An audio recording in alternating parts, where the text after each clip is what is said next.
Hey mon bon ami, si tu veux soutenir la chaîne, je t'invite à le faire gratuitement sur YouTube. Tu regardes une petite pub de 30 secondes et ça nous fait gagner un peu de sous. Merci beaucoup et que la passion te guide. Ouais. Salutations tête de nas, c'est moi le chef et aujourd'hui on se retrouve pour la petite review de Spider-Man Far From Home. Spider-Man loin de la maison. Le dernier film de la phase 4 du MCU Marvel Cinematic Universe. Bon, comme d'hab, je le vois une semaine après tout le monde parce que bon, forcément Japan Expo. Super génial. Donc je pense que dans cette review, je vais spoiler à un moment donné parce que je pense qu'au bout d'une semaine, à peu près tout le monde qui devait voir le film a dû voir le film. Donc voilà, je te préviendrai quand je vais commencer à spoiler. Voilà, alors qu'est-ce que j'ai pensé de ce film? Bon, alors déjà, oui, il est mieux que Homecoming. Tu me diras en même temps c'est pas compliqué. Homecoming c'est pas qu'il était mauvais, c'est qu'il était un peu OSEF sur 20. C'est-à-dire tu le vois et puis tu fais ouais tu sors de la salle, c'est bon on va bouffer. On fait quoi du reste de la soirée parce qu'en fait le film est un peu anecdotique. Et j'ai envie de te dire que même si Far From Home est un peu mieux en termes tout de spectacle, de tout, un petit peu d'enjeu, bah il est un peu pareil finalement. C'est comme Ant-Man 1 et Ant-Man 2 si tu veux. Ant-Man 2 est mieux que le 1, mais ça reste OSEF. C'est le genre de film que tu le vois, puis bah c'est tu l'as vu quoi. Fallait le voir, alors tu passes pas un mauvais moment. Tu rigoles bien, et en fait c'est tout, tu rigoles bien, c'est rigolo. Puis en fait le film est fini, et puis tu te dis bah voilà. Limite tu te demandes même à quoi ça a servi en fait. Même dans le schéma du MCU, tu te dis à quoi ça a servi. Parce qu'en vrai, j'ai vu des critiques qui disaient oui mais ça introduit plein de trucs pour le futur. Non. Ou alors des trucs que j'ai manqués, je suis peut-être pas au courant. Mais là j'ai pas trop compris l'intérêt du film dans la saga. Pourquoi finir la saga phase 4 par ce film là? À part le côté oui, c'est la nouvelle génération de héros, nanana, d'accord, ok, mais ça au bout de 2 minutes t'as compris le film en fait, t'as compris ça dans le film. Donc voilà, je suis mitigé, et moi en termes de Spider-Man, je reste toujours sur la trilogie de Sam Raimi. Alors oui, je sais, ils vont dire ouais, mais c'était pas des Spider-Man, c'était pas fidèle aux comics, le 3 il est nul, d'accord, peut-être, comme tu veux. Si tu veux, après moi je suis pas spécialiste de Spider-Man, mais pourquoi je préfère ceux de Sam Raimi en fait? Parce que ceux de Sam Raimi, ils avaient vraiment cette dimension héroïque. T'avais de l'épique en fait. Tu sentais que Spider-Man c'était un vrai héros qui luttait contre de véritables difficultés, qui avait de vrais enjeux, qui avait de vrais dilemmes moraux. Et pour moi, l'ultime goal en la matière, sur le côté dilemme moral, bah c'est Spider-Man 2 de Sam Raimi, voilà. Là on a essayé de nous faire un Spider-Man 2 de Sam Raimi. Me dis pas que ça n'a rien à voir. Ils ont voulu faire un peu les mêmes thématiques, si tu veux, le côté oh non, Peter Parker doit jongler entre sa vie de lycéen comme les autres, et en même temps sa vie de super-héros. C'est ça, Spider-Man trilogie de Sam Raimi, c'est ça tout le long. Et dans le 2 notamment, c'est ça. Sauf que là, c'est fait, mais par-dessus la jambe. C'est fait en mode oh, c'est fun, en mode oh, c'est rigolo. Voir que Peter Parker, il a pas trop envie de sauver le monde parce que il doit aller en voyage pour draguer une meuf. Voilà. Alors que dans Spider-Man 2 de Sam Raimi, je vais pas comparer. C'est pas parce que Sam Raimi, celui de Sam Raimi était meilleur que celui-là est mauvais, mais voilà. Ils sont totalement comparables dans les enjeux, dans les trucs, dans les... Voilà, le gars il avait du mal, il devait payer son loyer, il devait aller à la fac, il devait essayer de rester avec sa meuf, de s'intéresser aux problèmes de sa meuf. Le gars n'arrivait pas à gérer sa vie parce qu'il était obnubilé, accaparé par son devoir de super-héros, si tu veux. C'était vraiment fait de manière intéressante, profonde. Alors ça restait un film de comics, certes, mais en termes d'histoire, c'était beaucoup plus impactant, c'était beaucoup mieux raconté. Et ça marchait foutrement bien. Moi encore aujourd'hui, je regarde ce film, je suis émoustillé, parce que l'histoire est très bonne, bordel.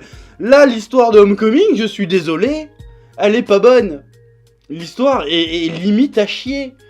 C'est une histoire, on dirait en fait un numéro de comics. Or ils en jouent dans le film. Mais c'est pas parce que t'en joues que ton scénario tout de suite il devient intelligent. Le scénario de Far From Home, c'est un scénario de comics et pas un des meilleurs. C'est le comics random. Tiens, on fait une histoire de Spider-Man. En fait, le concept, c'est Spider-Man, il va envoyer un scolaire, mais il peut pas draguer sa copine, donc il doit sauver des monstres. Voilà, et on fait des gags sur l'adolescence, c'est rigolo. Alors ok, d'accord, mais même en termes d'enchaînement, même de cohérence, le film, il tient pas debout, en fait. Il y a tellement de trucs qui tiennent pas debout dans ce film. Bon, je détaillerai un peu dans la partie spoil, mais il y a plein de trucs qui tiennent pas debout là-dedans. Et même les enjeux sont faibles, mais d'une faiblesse. En tout cas, non, ils pourraient être intéressants, parce que les enjeux du film, c'est ça, je le répète une fois. Les enjeux du film, c'est Peter Parker revient après l'éclipse, ou le blip en anglais, hein. Il revient 5 ans après. D'ailleurs, c'est même pas un spoiler, cette histoire d'éclipse là, de Snap, c'est réglé dans les 30 premières secondes du film, on n'en parle plus jamais après. Voilà. Alors toi, je sais, t'es allé voir Homecoming, tu dis tiens, Far From Home, tu dis tiens, on va voir les conséquences d'après la bataille de Thanos. Non, Zombie, rien que dalle, dans ton cul. T'auras pas. C'est juste, tu vois des portraits de Tony Stark partout, c'est tout. On n'en parle pas du monde d'après. C'est comme si c'était rien passé en fait. Donc déjà ça c'est chiant. Et ça c'est un des problèmes aussi de Marvel, aussi bien en comics qu'au cinéma, c'est qu'à chaque fois qu'ils font des changements majeurs qui pourraient bouleverser réellement leur univers et raconter des trucs intéressants, bah en fait le film d'après ils effacent tout pour revenir à la normale. Voir à la fin de Spider-Man Far From Home, Spider-Man 2 on va l'appeler, à la fin de ce Spider-Man, il y a un truc, c'est la scène post-générique, j'en parlerai dans la partie spoil, qui est important. Qui semble important, mais ma main a coupé, qu'elle tombe tout de suite, que dans le prochain Spider-Man, on n'en parlera plus de ça. Tu verras, Jean, tu verras que j'ai raison. C'est cette capacité, cette manie, à faire des changements importants et à les effacer, parce que sinon, non, faut respecter le statu quo. Sinon, les gens, ils vont être un peu perdus. Il faut revenir au début, comme ça, on pourra écrire des histoires plus facilement. C'est ce qui s'est passé avec Thor, par exemple. Toi, Thor, au début, bon, c'était de la merde, la trilogie Thor, globalement, sauf le dernier qui est plutôt rigolo. Thor Ragnarok, on tue tous les Asgardiens, quasiment tous les Asgardiens, il a plus d'œil, il a plus de marteau. Infinity Wars, il a un œil, il a un marteau. Tu vois, par exemple, rien que ça. Pareil, Iron Man 1, Iron Man 2. À la fin d'Iron Man 3, j'ai plus d'armure, j'ai pas besoin d'armure pour être Iron Man. Bon, bah, Avenger, bah, il a des armures.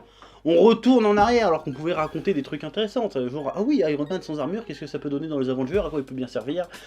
Thor pareil, tu vois. Et dans les comics, c'est souvent ça. Genre, je pense par exemple, si je dis pas de conneries, je pense par exemple aux événements qu'il y a eu dans Civil War, dans les comics. Hein, c'est-à-dire, il y avait une loi, les super-héros, machin, bah ça a duré quoi, 3-4 ans, puis après, oh, en fait non, on revient comme avant. Voilà. Ouais, en fait, Captain America était mort, bah en fait, il est plus mort maintenant, et du coup, la mort qu'il a eue avant, on va oublier. Le fait qu'il est mort pour protéger les droits des super-héros, on s'en fout.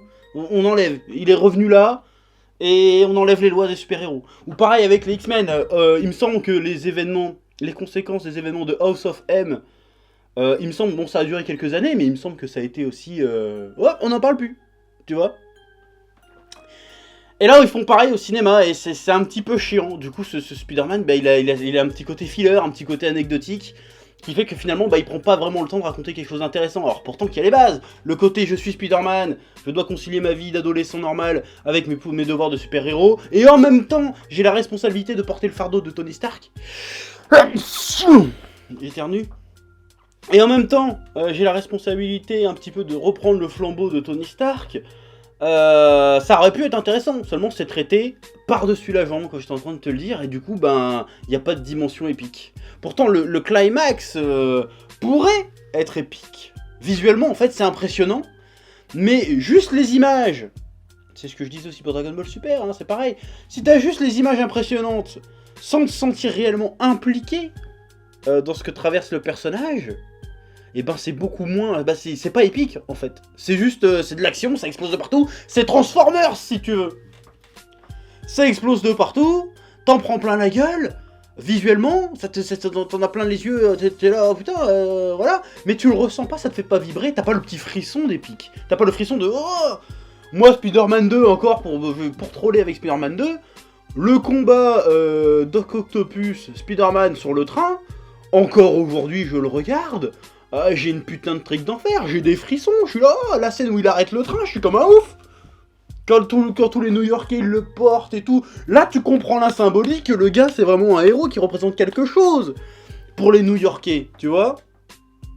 Tu comprends que le gars, il fait un sacrifice et que c'est pas pour rien.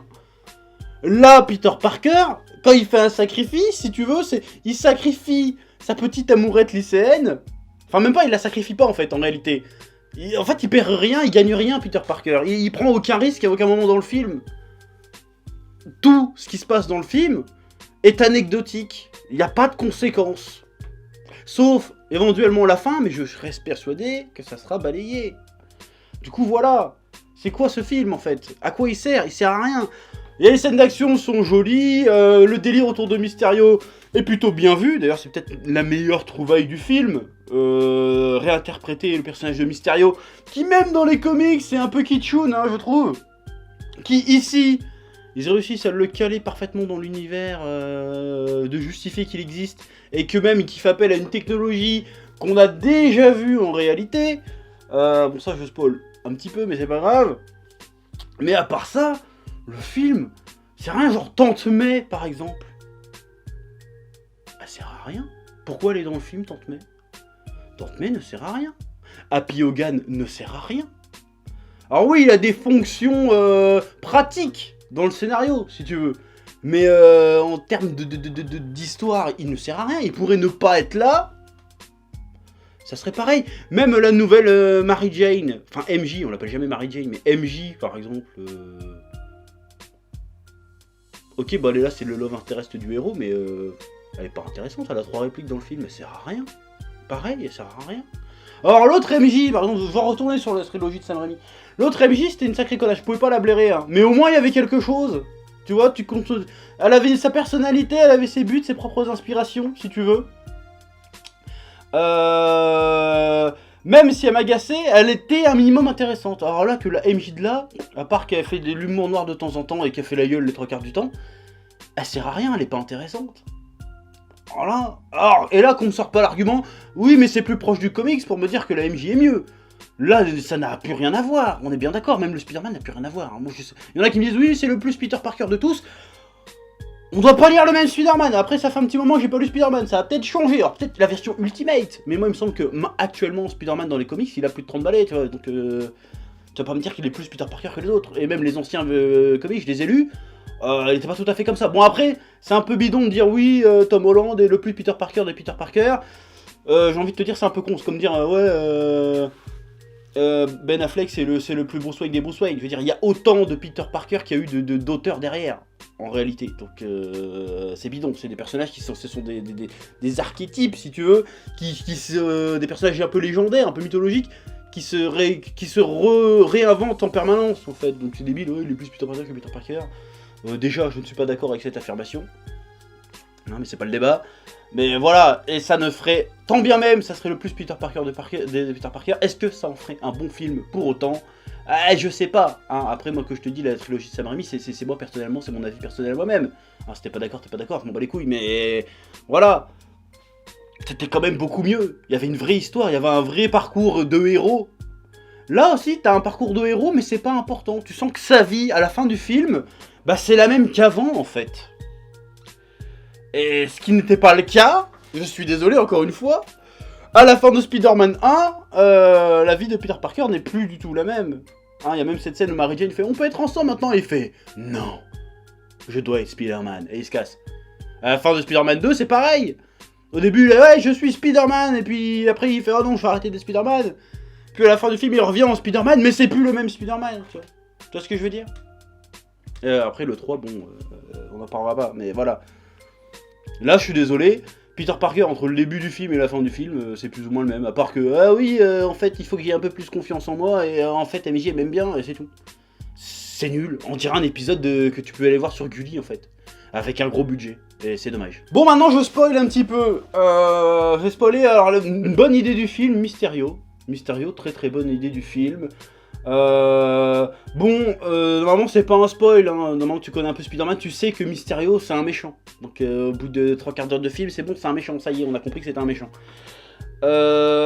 L'idée de faire qu'en fait il utilise des hologrammes et la technologie de Stark, qu'il avait déjà utilisé Tony Stark dans le début du film Civil War, où tu vois qu'il revit ses souvenirs. et qu'en fait tu vois que c'est tu sais, il parle, la dernière fois qu'il a parlé à ses parents, et qu'en fait tu te rends compte que c'est un hologramme, qu'il a appelé ça le vomi, et que l'autre il l'a mal pris, qu'en fait Quentin Beck c'était l'avanceur de la technologie, le fait qu'il y a un des personnages qui était dans Iron Man 1, qui se faisait engueuler par Obadiah Stane, ouais Tony Stark il a fabriqué ça dans une putain de cave avec des clous et des machins, alors faites mieux. Voilà, le fait que ça utilise, enfin l'histoire prend ses racines, le méchant prend ses racines si tu veux, dans le fait que Tony Stark soit mort. Finalement, et dans divers événements qu'il y a eu dans le MCU. Donc ça c'est plutôt intelligent, c'est plutôt intéressant, et la manière comment dire, de mettre en scène les pouvoirs de Mysterio sans que ça soit trop ridicule, et que ça soit plus ou moins crédible, c'est pas mal. Même si le coup, quand il raconte oui, je viens d'une dimension parallèle et que y a les élémentaux qui vont détruire la Terre et tout, l'histoire sonne tellement comique quand il raconte que normalement, dès le début, tu te dis, tiens, il raconte du mytho, c'est pas possible. Et tout le long du film, il joue là-dessus, en fait. Le personnage dit, oui, on peut raconter n'importe quoi aux gens de nos jours, ils le croient, de toute façon. Donc on va raconter une histoire totalement débile, et les gens vont la gober. Et notamment Nick Fury. Bon, alors après, le coup Nick Fury, tout le long du film, j'ai trouvé chelou Nick Fury, tu vois, j'étais, mais il est con, il est devenu con Nick Fury ou quoi? Puis en fait, à la fin, t'apprends, voilà, on a participé, je m'en fous, qu'en fait, c'était Talos, c'était le Skull qui remplaçait Nick Fury. Alors pourquoi, comment, je ne sais pas. Mais ça explique pas mal de débilité, parce que Maria Hill et Nick Fury dans le film, ils ne servent strictement à rien, ils sont complètement débiles. Même dans leurs répliques, ça n'a aucun sens. Donc c'était très bizarre tout le long du film, je fais mais pourquoi ils sont débiles comme ça?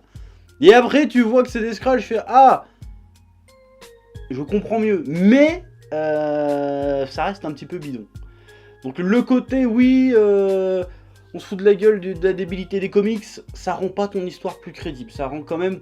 Il y a quand même un petit côté nanar. Rien que le côté on part en voyage, il y a un putain d'attentat, si tu veux, c'est pas un attentat, mais il y a une attaque d'un monstre aquatique de ouf. Qui détruit la moitié de Venise. Et les gosses ne sont pas rapatriés directement chez eux. Truc absurde. Non, on va continuer le voyage. Il faut attendre qu'il y ait un deuxième monstre qui se pointe pour qu'ils se disent bah non, en fait, on va rapatrier les gosses parce que c'est un peu chaud l'Europe en ce moment. Voilà. C'est pas très crédible comme délire. Alors, je veux bien que Nick Fury, le Shield, tout ça, bah, qui n'existe même plus le Shield, d'où il tire son pouvoir en fait, Nick Fury maintenant, vu que il n'y a plus de Shield. Ça, c'est pas expliqué par exemple. Tu vois. Il y a beaucoup de pouvoir pour changer les trucs, machin. D'accord, mais c'est pas crédible une seule seconde. Moi, il y a mon gamin qui est à l'autre bout de la planète, il y a un attentat, même si c'est à 500 km de là où il est, tu rentres, j'en ai rien à branler, tu prends le premier avion, tu rentres à la maison. Et en plus, c'est aux États-Unis, il y aura un truc comme ça, mais le lycée serait poursuivi de tous les côtés, mon gars. L'histoire est pas crédible. Voilà. L'autre, il arrive en Hollande, et comme par hasard, il appelle Happy Hogan. Happy Hogan, t'as l'impression que 10 minutes après, il est là. Je veux bien que t'aies été jet rapide. Mais quand même, comment t'expliques que t'arrives en 10 minutes États-Unis, Hollande, et puis que Hollande, Londres, tu mets 3-4 heures. On le ressent comme ça, en tout cas. Donc c'est extrêmement chelou comme délire. Voilà. Qu'est-ce que tu veux que je spoil d'autre? Alors oui, il y a la séquence d'illusion de Mysterio, qui est plutôt réussie. Qui est full CGI, hein, mais qui est plutôt réussie, qui fonctionne plutôt bien. Qui est surprenante, qui est un petit peu angoissante et qui visuellement est très intéressante parce que c'est assez rare les prises de risque, les partis pris un peu visuels chez Marvel. Et là visuellement c'était super intéressant, c'était joli. Bon, on aurait dit un peu une cinématique PS4 quand même, mais c'était joli, c'était intéressant, et puis ça représentait bien le personnage de Mysterio, qu'on pouvait faire quelque chose d'intéressant avec le personnage de Mysterio et ses pouvoirs, entre guillemets. C'était plutôt bien foutu, c'était ce côté illusion. Après, les scènes d'action sont sympas, hein, comme je l'ai déjà dit, mais l'action sympa, sans le scénario derrière, sans l'implication émotionnelle du spectateur derrière. Voilà, et en plus, elles sont sympas, mais elles sont pas méga crédibles. Genre Spider-Man tout seul, contre, je sais pas, peut-être 1000 drones tueurs psychopathes, et il arrive à s'en sortir en fait. Ça, j'ai trouvé ça un peu gros. Il prend même pas une bastos. Voilà, c'est ça que je te dis aussi, dans le côté, il est jamais en danger. Il prend même pas une bastos. Il se fait shooter par un train, il fait une sieste, il a rien. Là, il y a des milliers de drones Stark qui lui collent au cul, qui tirent de tous les côtés. Il se prend pas une bastos, le gars. Ça aurait rajouté au côté héroïque. Le gars se prend une balle, il est comme ça, hey, je vais quand même m'en sortir. Il y aurait eu l'esprit shonen. Si tu veux, ça aurait pu raconter quelque chose, ça aurait pu être impactant. Là, il s'en sort un peu trop facilement, en fait. Alors, je dis pas qu'il en chie pas, je dis qu'on nous fait pas ressentir le fait qu'il en chie. Si tu veux. Voilà. Et même le côté relève de Tony Stark, c'est un peu fait facilement dans le film. C'est genre, ah, j'ai les lunettes de Tony Stark, j'ai accès à tous les trucs. Et en fait, ah oui, comme je préfère aller m'amuser avec mes amis. En fait, c'est trop un gamin. C'est beaucoup trop un gamin. Le gars, il a été dans l'espace, il a combattu Thanos et tout, il a fait des batailles machin. Et il fait, non, moi je veux vivre ma petite amourette de l'été. Je donne la plus grosse technologie de la planète à un connard que j'ai rencontré un quart d'heure avant. Tiens, je te le donne. Et en fait, oh non, oups, en fait t'étais un méchant, oh j'ai fait une bêtise. Voilà, Ok, c'est un gamin, c'est normal qu'il fasse des erreurs, mais j'ai pas l'impression qu'il est réellement mûri en fait. Or si, t'as le petit côté, ah tu me tromperas plus. J'ai pas eu ce sentiment qu'il prenait sa posture de héros, en fait. Enfin, je l'ai vu, le personnage en lui-même, d'accord, mais comment les autres le perçoivent autour, j'ai du mal. Je sens pas que c'est un super-héros, en fait. D'ailleurs, il y a même une séquence qu'on voit dans les bandes annonces où il arrête des voleurs dans une banque, truc comme ça, et qui parle avec des flics après, n'est pas dans le film. Bah, ça aurait peut-être pu aider à asseoir son statut de super-héros. À la place de ça, on a une séquence de 20 secondes où des journalistes font ça vous fait quoi d'être le prochain Iron Man? C'est tout. Il manque cet aspect super-héroïque. Voilà, j'ai pas eu l'impression de voir un film de super-héros en réalité. Ce côté qu'il y avait dans les films de Sam Raimi, encore une fois, c'est que tu sentais que Spider-Man c'était un super-héros. Il était perçu comme étant un super-héros vraiment. Tu ressentais le super-héros. Genre, vous inquiétez pas, Spider-Man va nous sauver. Bah là, je l'avais pas. J'ai l'impression que les super-héros Marvel, en fait, c'est pas des super-héros. Alors, certes, dans les Avengers en général, ça marche, cet aspect super-héroïque, même dans Iron Man 1. Mais là, ça marche pas. Je sais pas pourquoi, j'arrive pas à... Peut-être parce que je suis trop vieux pour ces conneries, je ne sais pas. Mais j'ai pas ressenti ce frisson épique du super-héros. J'ai pas eu envie d'être un super-héros, tu vois. Quand je vois les Spider-Man d'avant, j'ai envie d'être un super-héros. Je fais, oh putain, vas-y, viens, je vais me jeter des toits et faire des toiles et probablement mourir, parce que c'est pas possible, mais... ça me faisait rêver, si tu veux. Là, ça m'a pas fait rêver. Voilà. Ça m'a pas fait rêver. Infinity Wars m'a fait rêver, Endgame m'a fait un peu rêver. Mais Spider-Man Far From Home, putain c'est imprononçable cette merde. Bah il m'a pas fait rêver. Oh là. Alors c'est sympa, c'est rigolo, mais c'est un petit peu osef. Et je trouve que c'est dommage, parce qu'il y avait vraiment matière à faire des trucs cool.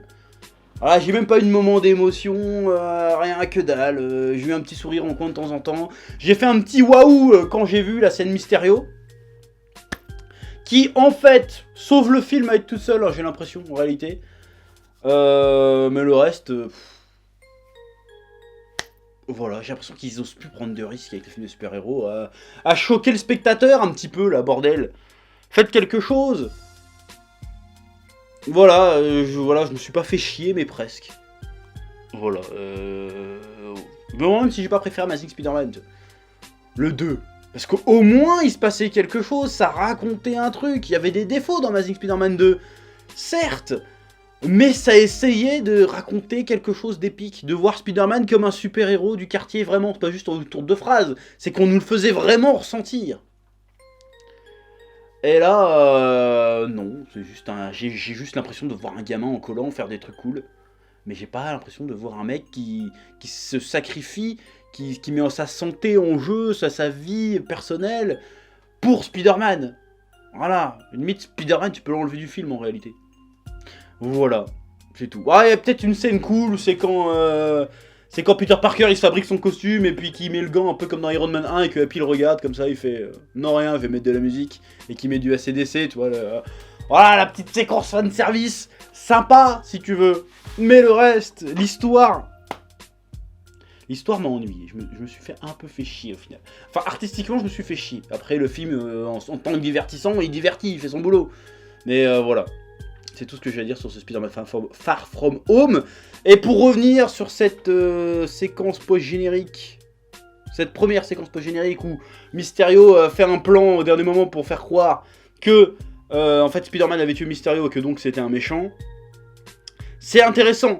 Alors évidemment il y a aussi le petit caméo de J. Jonah Jameson par l'acteur original, J.K. Simmons, voilà, qui revient en J. Jonah Jameson. Ça c'était bien vu, c'est plutôt osé, c'était un petit clin d'œil sympa. Mais le coup de ouais, je révèle que Peter Parker est Peter Parker et qui fait juste oh zut, comme dans le qui se finit un peu comme le premier, c'est Spider-Man d'ailleurs. D'ailleurs qu'on n'a jamais vu les conséquences d'ailleurs. Hein.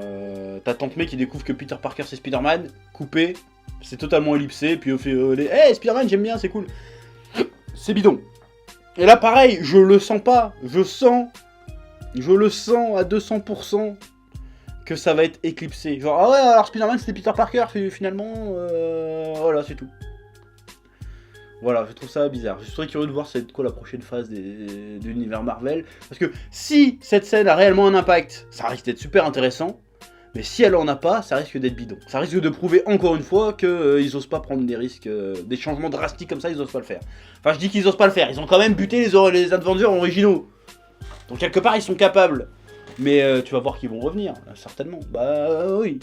Donc voilà, je sais pas. Bof. Voilà, Osef sur 20, ça va être le mot de la fin. Voilà, j'espère que j'aurais pas été trop brouillon dans ce que j'essaie de te dire. Voilà. Sur ce, je te dis à bientôt.